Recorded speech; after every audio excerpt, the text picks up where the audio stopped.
about the Ton virtual machine in Func. Have you ever heard about the Func? Who already was coding already on the Func? Good one. Cool. So, ladies and gentlemen, this guy in front of you is basically probably one of the first coders in Ton after the reincarnation of the entire blockchain. Started in late 2021, building his first NFT collections on Ton, etc. The main guy behind all the EVA lending protocol smart contracts. So please, Vladislav Bliznuk.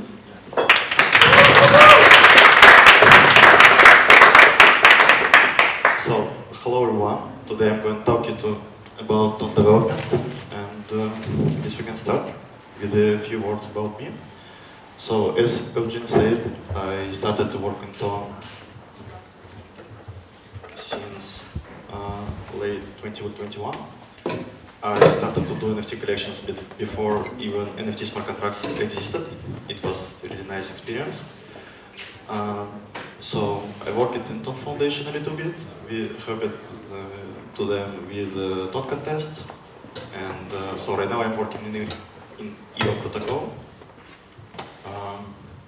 Yeah, so the thing about Ton is, at least as Ton Foundation says, it's the fastest L1 blockchain on planet Earth right now. So we can see that it's capable to manage 100,000 transactions per second. And yeah, the question here is how to achieve endless scalability. And yeah, the endless scalability is the thing that powers such a huge amount of transactions per second. So if you want to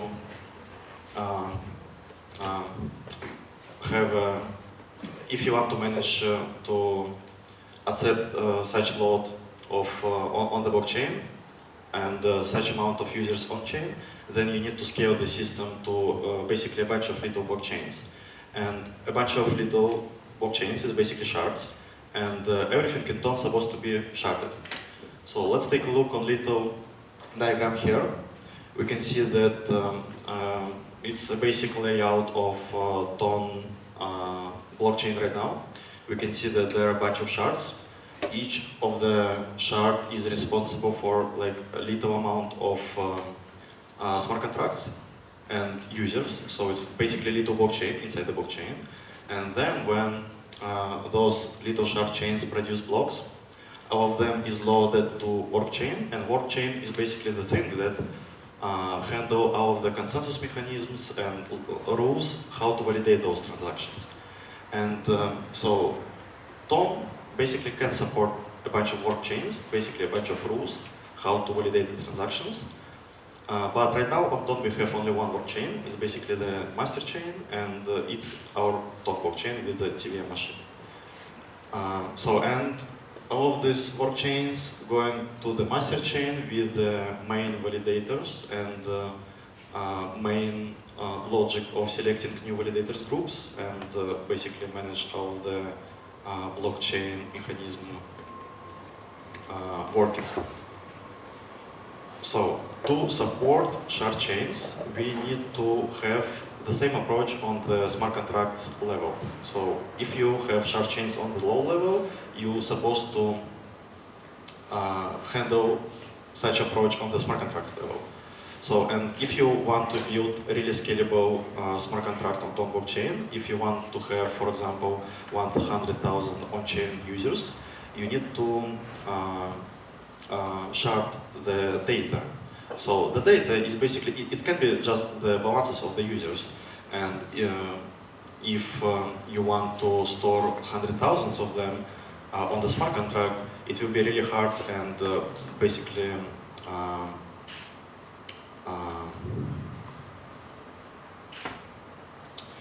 it will be basically an issue in the future when you will have a bunch of users to load the user number 100,000 because of the gas. And so let's compare ERC20 and Jetons formats.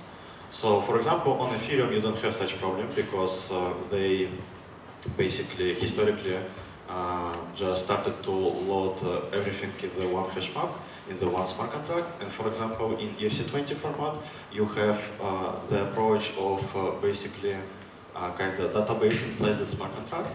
Basically, some storage, hash map storage it can be, and with the user number n and his balance. And yeah, the transfer in this approach is basically the change in the balances of the users on one smart contract. So the issue here, as I see it personally, that it's not that scalable, and after all, when you will have like hundreds of thousands of users, you will have gas fee like few bucks, and that's as I see not that great as we have it on the Ton. So on the Ton blockchain, we have JetTons, basically our own format of tokens on the blockchain. And the main difference here is that each user stores only his own balance on his own smart contract. So the smart contract calls Jeton wallet, and as you can see here, we have transfer between user 1 and user 2. It's an actual transaction between two smart contracts. So yeah, it looks like that, where user number 1 wallet sends the transfer request to his own user Jeton wallet smart contract, and then user Jeton wallet validates that user 1 is an owner of user 1 Jeton wallet, and then we can see that it's basically making the transaction with actual body that says I want to transfer 30 USDTs to user 2, and then user 2 just sends the transfer notification to the second user wallet. So that's the main thing, and with such approach we can handle like possibly like actually millions of the users on chain that having some tokens on chain, so some jetons, and yeah, basically like it's kind of endless scalability, because we can Ton blockchain can manage to have up to 2 in the power of 64 block chains or shard chains, and such amount of shard chains is possible to, with such amount of fork chains, it's possible to handle like millions, probably billions of the Jeton wallets, so users of the token. So in EVA, actually the naming protocol that I'm working on, we have the same approach. Kind of the same. It looks like a little bit different, but basically all of the users have their own smart contracts, and when we have kind of supply in the EVA protocol, so EVA is a lending protocol, and we have such like data on the user smart contract as principal, so it's like kind of amount of borrows or amount of supply tokens. And to store this data, we just deploying a bunch of smart contracts for each user, and basically then we have the data separated on all of the users. And if we will have like I don't know, like billions of shard chains and billions of users, all of the users will be able to have their data on separate shard chains. Yeah, you can see kind of the bottleneck here is EVA master smart contract. And yeah, the best way to shard the data will be the like having mechanism of communicating between wallet and user smart contract directly, without this bottleneck in the center. But now we need to have this just because we have kind of pool of the tokens. So it's basically contract of the pool that handle all of the amounts of the tokens.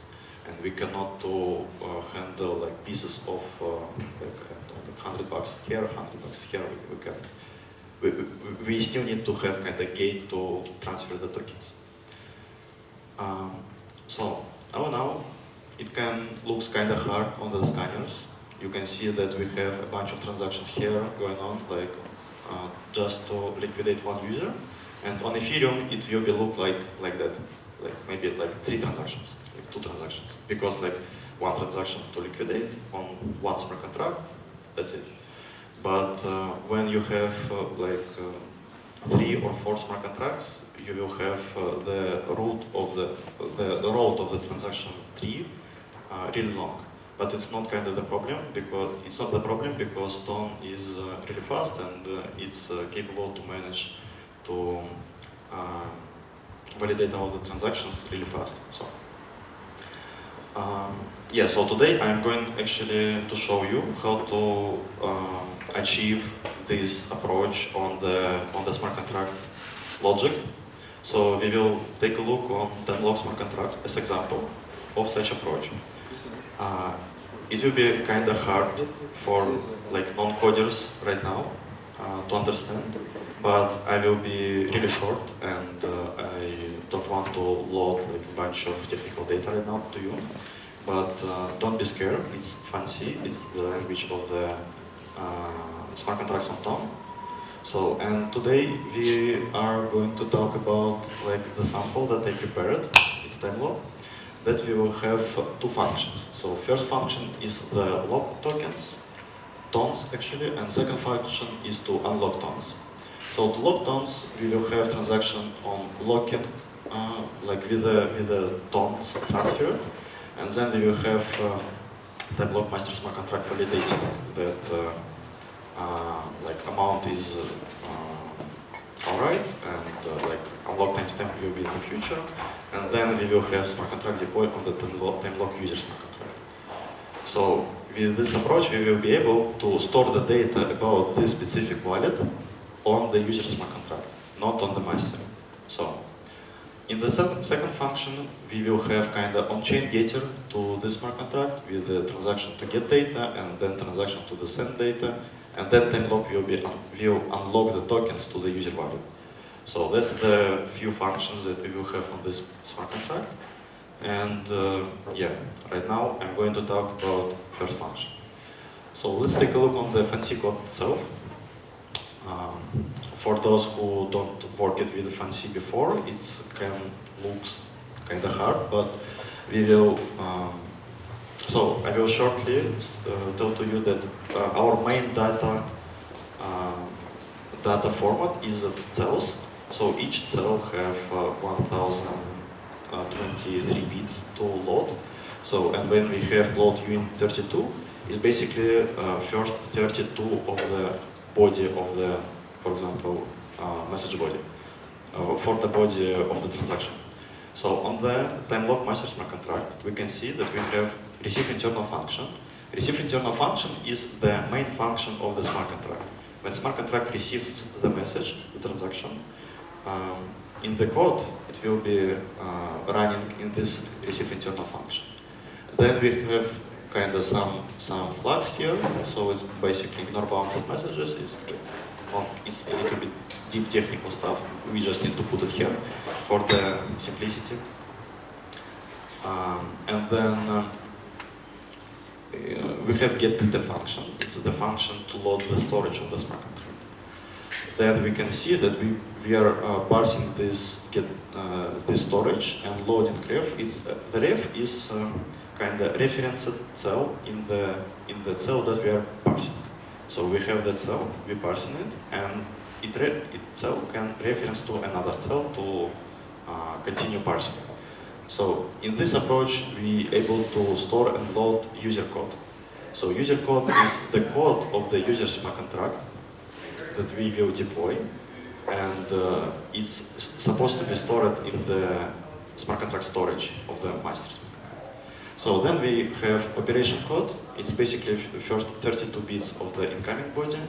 Operation code is basically like some number that will show us what function we want to run. So for example, if you want to run function lock, we will just have if op is lock, then we will run some code. Our code is basically taking the unlock timestamp from the next 32 bits. Then we will load locked amount, and then we will check that locked amount is less than message value. So with this check, we are able to validate that smart contract in the future won't send more than it received right now. So then we have unlock timestamp, and now with this check, we are able to check that unlocking will be in the future. So unlock timestamp will be in the future. Then we have interesting function actually, calculate user address and calculate state init. So it's kind of magic happen here, because addresses on Ton blockchain is predictable. If you want to know some address of the future user smart contract, you can predict it by taking sender address, so basically the address of the user wallet, and user code, the variable that we're storing in the storage of the master smart contract. And then let's take a look on those functions. As you can see here, we are storing code, some data about user, about like our master smart contract, and zeros as the unlock timestamp and unlock amount. So with this cell, we are able to calculate initial state of the user smart contract, and the address of the user smart contract is just the hash of the state in it. And that's the magic, because you're able to validate that some specific smart contract running on specific code. Because we have code here and we are taking hash, so you cannot change the code without changing the hash of this way of this cell. And with this approach, in the future, we will be able to validate that message is coming from the user smart contract. We will come back to this in the future, but right now we just need to calculate user address to just send the message to set the data of unlock timestamp and lock amount. So right now we just basically building the message to transfer 0.05 tons stored in the nanotons, so basically in this way.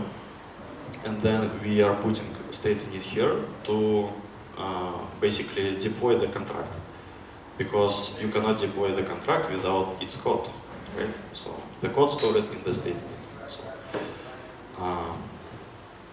yeah, and then we have the transfer of this. Oh. So, and then we are having transfer to the sending transfer message. So right now we are here. We received the log message. We parsed some data about it. We validated it on the master, and then we sent the transaction to the user smart contract. Actually, deploy transaction. So on the user smart contract, we will have basically parsing the storage. As you can see here, I am loading owner address, master address that I stored before on the master contract in the state init, and then I am loading unlock timestamp and lock amount, basically zeros in the state init. Then we can see that we have a check that sender address is master address. Basically, all of the message not from the master address will be rejected.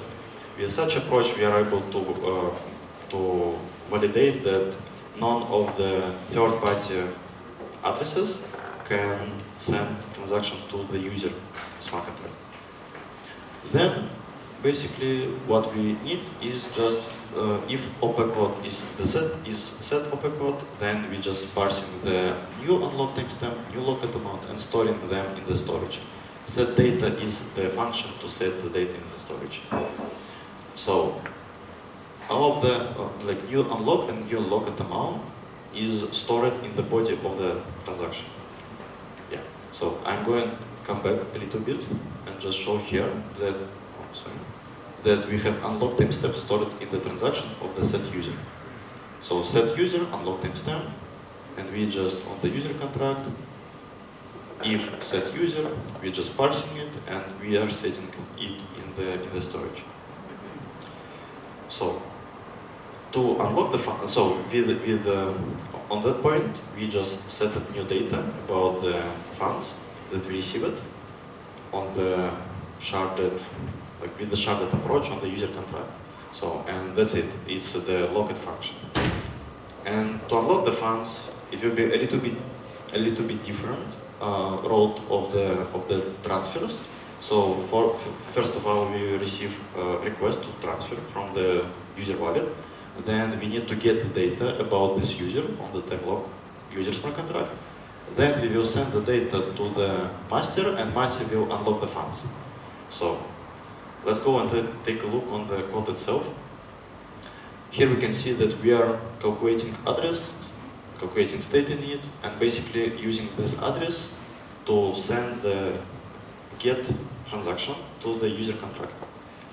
Like as you can see here, we don't need to put state in it right now because smart contract already deployed. We don't need to deploy it like once more. So we just don't need to put state init here. We just need to have get query ID, opcode get user, and with opcode get user on the user smart contract, we will be able to so on the user smart contract, op get user, yeah, we need to check that unlock timestamp will be in the unlock timestamp is passed. With this check, we are able to validate that actually locked amount is locked for long enough. So that's the main logic of the time lock smart contract right now. And yeah, after we validated it, we can just send the message to the master address with unlock finalize opcode, owner address, and locked amount. So basically, we validated that unlock timestamp is passed. Then we send to the master that, hey, like, unlock is passed. You can send locked amount to owner address. And then we just need to put zeros in the storage of the user to make sure that user won't be able to withdraw twice. So that's why we need to set data, set the zeros here. So right now we are here. We received the request. We get the data from the user. We send the data to the master, and master need to unlock. So the function on the master to unlock the funds, it's unlock finalize function. It's basically parsing the owner address from the body, parsing the locked amount from the body. Then the interesting thing happens. As I said earlier, we need to validate that incoming message is from the user smart contract. And to validate it, we basically build the user address and state init. And then with this, we can handle that sender address is the user address. So let's see. We are passing owner address to the state init and user code. So we know the user code in the storage. We know owner address, owner wallet address. And then we are calculating user smart contract address. And then sender address is the actual user smart contract address. And if those addresses are equal, that one that we predicted and that one that we received actually, then it means that that sender address is running on user code. That means that it's user smart contract. If it not be equal, that means that user code is not ours. Basically, someone tries to hack us, and we don't want to let them to hack us, so we need to check this. And that's the main thing why we need to store user code in the storage of the master. And then, when we check everything, we can just send the message to the owner address with locked amount of tons and OP code success. And then just send the message. 3 here is basically the mode of sending regular messages. So I prepared a bunch of code to test this smart contract, to deploy it, to work it on the testnet, to work with it on the testnet, and I will host it on the GitHub repo. I will show QR code a little bit later, and you can take a look on it. You can ask me any question about this code, and yeah. So I also deployed this smart contract on the testnet. You can see here I have log opcode. I have 1 ton sended. Log opcode is basically number 1. And then I have transaction to unlock. So unlock is basically receiving 0.1 ton for the fees, for the blockchain fees, and then I have sending 1 ton to the user wallet. So with this approach, I created a time lock smart contract to log 1 ton and unlock it in the 1 minute. So you can see here the time is 1 minute. I created timestamp for the log tons for 1 minute. So we can see here actually the thing that we created on the scanner of the ton blockchain. We can see that route that we created. User wallet sends the message to lock the funds to the time lock master. Then time lock master send deploy to the user time lock user smart contract. And that's the log function, that's the unlock function. It's a little bit harder, but basically the thing that we created is the same. Request to the master get data from the user smart contract, validate that unlock timestamp is passed, then finalize message, and master sends the release to the user, 1 ton. So that's the thing running on the testnet, and scanners basically parsing the transactions, and we have the tree of the transactions that we expected. So that's it. Yeah, I have a little homework for you guys. So if you want to practice with jetons and with the ton itself, with Func itself, you can try to create a smart contract that will lock and unlock jetons. So right now I have the smart contract to lock and unlock tons, and jetons is those tokens with jeton wallets. So it will be kind of hard for the first time at least, but with this approach you will be able to understand how ton works and how ton development is made. And in EVA we just basically have the same architecture, but with a different data and a bunch of like math about balances and APIs and principles and stuff, but basically the same architecture. So that's my QR codes. That's me in the Telegram.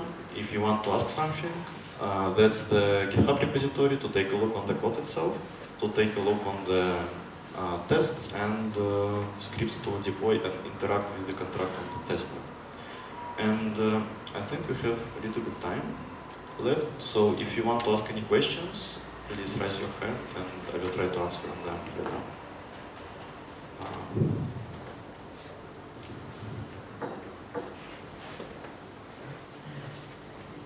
So there are people scanning QR codes right now. Yeah. With all this fee structure integration in Func smart contracting, with something like the new wallet version 5, is that gonna change any of the functions with this sending? Because in a smart contract today you need to specify how much fee it's gonna take from Func. But in our new wallet version, you can set the fee to be paid in everything. Yeah, that's actually a good question. I can say that you don't need to change anything on the smart contract itself. Most likely, it will work the way that you're sending some jetons. And as I think I didn't research that wallet, V5 wallet, but as I understand, it will work the way that someone will pay in tons for you, and you will send, you kind of making the promise to send USDTs to this, like the third-party address who will pay in tons. And so there will be some dude who will pay tons for you, and on the smart contract logic, you don't need to change anything because tons will be received by someone else. And yeah, it's kind of middleware, someone in the middleman, who just paying the ton fees. So you still need to have tons because it's nature of the ton blockchain to have the fees in the tons. Somebody else is just paying the fees. Yeah. And you will pay USDTs to him, like actually a little bit more in value because he need to have financial interest to have this. And yeah, but overall for the user, it will look like you're paying fees in the USDTs. And but it's just like higher level of the view. But if you go down, you will see that all of the fees is paying in tons, and still you have the same logic on the contract. Okay. Thank you. Yeah. So any other question? Yeah. I have a basic question. So in Ethereum, Solana, it's like you pay a transaction fee one time, and then all your data is stored there, right? Smart contract, user balances and everything. Yeah. In case of bonds, you are basically renting this storage, right? Yeah. So as a DApp or as a protocol, how do you manage those fees? So actually, I can come back a little bit. And as you can see, I have, for example, here, number 3, it's the mod. So actually, all of the fees are paying by the incoming transactions. So it's not big. It's not like $10 in a month or something. It's just like, well, maybe like one fraction of the dollar in a year. It's really cheap. But still, you need to pay the fees to rent. And basically, mostly fees are paid by sending like gas fee with the mode, I think 64 or something, or yeah. So there are like different mode of the transaction that will say is that user will pay storage fee for this contract for the past time, like past, I don't know, like maybe some amount of blocks that contract is wasn't run. So you have contract lying on the blockchain and for a few days, and then some user ping it, and user will pay like fraction of the tons to pay the fees for the previous time. And then when you will have next user, it will pay for the previous like blocks. But it's like it's really cheap. It's not even you cannot even like basically see it. It's like I don't know, like fraction of the time. What happens when the price of ton, for example, increases like a 10x? Yeah. So as I know, Ton Foundation wants to, and Ton Core team actually already wants lowered the transfer fees and the fees for the storage. So when we will have Ton with the price of like $100, fees will be just the amount of fees will be increased just to make it sure that in the dollar amount it will be still like really cheap. And yeah, that's a good question actually, because if you want pay for the fees for the contract, for the storage fees of the contract will be frozen after maybe 2 years or something. So it's you need to wait a bunch of time. But right now on the Ton we have like some wallets of whales of early adopters or some smart contracts that was deployed a few years ago, and no one calls it, and then it's freezed. So to unfreeze it, you just need to send the transaction with the state in it on this address, and it will be unfreezed and pay the fees actually. So that's it.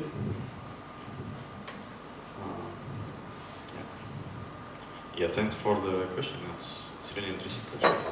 More questions? Yeah. Yeah. So what about instead of having a time block, you put this expiry date for a transaction? With the expiry date, it's a little bit hard to maintain because the nature of expiry date is it's the logic that will kind of remove itself after some date. But to remove itself after some date is some action. And it's a self-destruct. Yeah, and smart contract cannot run some action without someone's calling it from the external. So there are two types of the message, internals and externals in the Ton. External is basically the wallet transferring some tokens, and you have like the signature in the token keeper, and you sign some transaction, and that's the external. You're from your mobile signing the transaction, and it's sending an external message that will, after all, send internal transfer from the wallet smart contract to the time loss smart contract. So, and the action started when you sign the transaction, and you cannot run like some actions on the contract itself. It cannot run something on this timestamp or something, because you need to have some action from the outside to ping it. And yeah, to have kind of burning like expire date, you will need to have I don't know, like some server or something that will ping this contract on that date and said that it's expired. And yeah, but with the unlock timestamp, you just having this validate that if basically in the code, if date is passed, you can unlock. If it's not passed, then you cannot unlock. But you can make it the reversed way. If the date is not yet passed, you can unlock, and if the date is passed, you cannot unlock. You just need to reverse the if, and it will work the same way. You don't need to have the action to destroy the contract. Yeah. So I hope I answered this. Yeah. What about the bounce flag? So you want to... So the bounce flag, it's actually, I can show. So, for example, let's say that we are sending the get data to the user, and then the user somehow failed to answer us. And basically, fail to answer is the bounce. And if somehow user smart contract don't want to send to the master data, it will send the bounce. So get data, and here we have the bounce. And master smart contract, you can run some logic on the bounce. Most often, it's just ignoring, because you don't need to have a bounce. You can send the transfer with OP code error. So most often on the users, you need to have like some custom checks and custom transactions for the error as well. You don't need to just throw and like, I don't want to work. Yeah, right now, for the simplicity, I have throw. So it's the bounce, throw. Throw, it's just like, OP code this, I don't want to work, so stop. But in EVA, we have error transactions, so we will replace this with the same transaction, but with OP not finalized, but error. And we will send the funds, we will send the error, and we will say that, like, okay, I want to say, like, from the user perspective, from the user smart contract perspective, it will find the issue, and it will send the message to the master that everything is okay, but you need to return the money, or like here is an error. And throw, it's kind of hard stop. Yeah, and I made it just for the simplicity of the code. Yeah. Yeah. So if I were developing another protocol and I would want to integrate with Java protocol, right? So in EVM or SVM, Solana EVM, normally I would basically import the interface of Java protocol, and basically within my smart contract I would just send a transaction to the that's great. So how do I do similar things over here? It will be kind of hard, because you will need to, so to integrate with, to work with EVA on chain, you will need to send transactions to the EVA and making the transactions and like making the logic that will, just 1 second, and making the logic that will accept the answers from the EVA. So basically here, you don't need to have user smart contract, you will have EVA smart contract. And basically, you will have basically the same approach, like send transaction to EVA, like supply something, and then EVA will respond like, I supplied, everything is okay. And you, on the master, you will like have the logic that, I don't know, like user this, supply this. And so all of the communications between protocols, between smart contracts will work as separate transactions. If on EVM you will have a kind of interface import interface, and like, I don't know, like it will really look really easy in the code. In the tone, it's kind of hard to develop, but after all, you will have a great scalable solution that is possible to handle like millions of users. Yeah. Currently, there are no currently there is no standardized approach to connect with smart contracts. Actually, yes. Actually, we thought in EVA about this because we want to integrate like a little bit, I will say a little kind of inside. But in the future, we want to integrate with some of the DeFi projects. So, and to integrate with them, you need to develop some kind of standard to communicate with them. And because Ton is really new, and we are kind of one of the top protocols on Ton in DeFi. We are the first protocol who came up with this problem to integrate with the cross DeFi like standard. And we tried to talk with the core team, and core team kind of busy, so that's our thing to do. And we kind of working right now on like thinking about how we need to standardize the communication between DeFi protocols, because it's like, so each DeFi protocol on the Ton looks like just a bunch of transactions and a bunch of contracts. So for example, swaps on the Dust is like the tree of the transactions is huge. I think it will be bigger than tree of transactions on EVA. So, and somehow you need to know that this response from the dust is like swapping tokens, and you need to, in this transfer, you need to understand that you want to pass like receiver address on here on these transactions. And then to pass this data, you need to modify all of the transaction code on the road, and all of the smart contracts supposed to support this like data transfer. So, and then on like this step, you need to know what you want to do this. So for this step, you need to you need to have some data that you need to send here. And then all of the transactions will pass the data. So for that, you need to develop some kind of standard for all of the different protocols. And it's really hard. Yeah. Any more questions? Yeah? Is it good practice to deploy contracts to production that are able to update themselves? It's hard to answer because on EVA we have update functions because we are still in the development phase, and there are a bunch of like updates going on the production. Yeah, but some of the protocols, for example, Stormfly doesn't have update function. For example, USDT, native USDT smart contract have update function. So native USDT wallets, Jeton wallets, is able to update their code by admin address.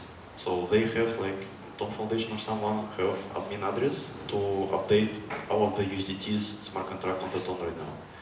But it's kind of unsecure, but in the reversed way is secure because if you find some issue in the contract, you want to update.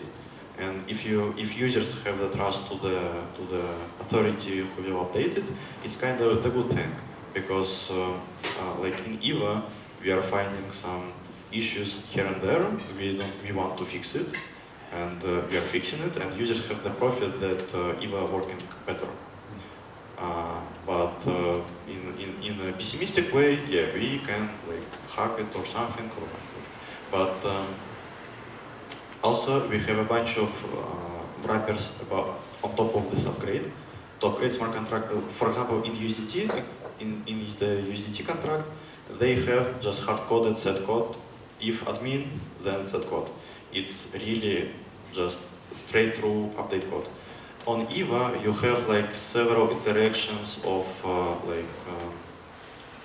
locked freeze contract, lock contract, freeze contract. Then if you are admin, if some time has passed, if like some checks, so level of checks, then you can update. So it's not like straight through set code, but you can develop set code. Thank you. Yeah, one more thing to say, actually, in EVA, we will remove this ability at some point, but like not at this point. And I think maybe USDT guys also remove it when they will make sure that everything is working great. And Yeah. yeah. Since you're that proficient with Func, in what cases would you use TACT? Oh, that's a hard question to ask. I don't use TACT, for example. I won't say anything about TACT because Tom Foundation view on TACT is different. I'm not Tom Foundation. I think we'll just like that for games, for like high-level stuff, that is practical. It's easier, it's good. Yeah. Maybe there's a better question. So, can you do everything that can be done in Func with TACT? Yeah, at this point of time, you can do everything with TACT that we did on timelog example. Will it better? I don't know. It's easier to develop, for sure. Gas efficiency, I don't know, and for sure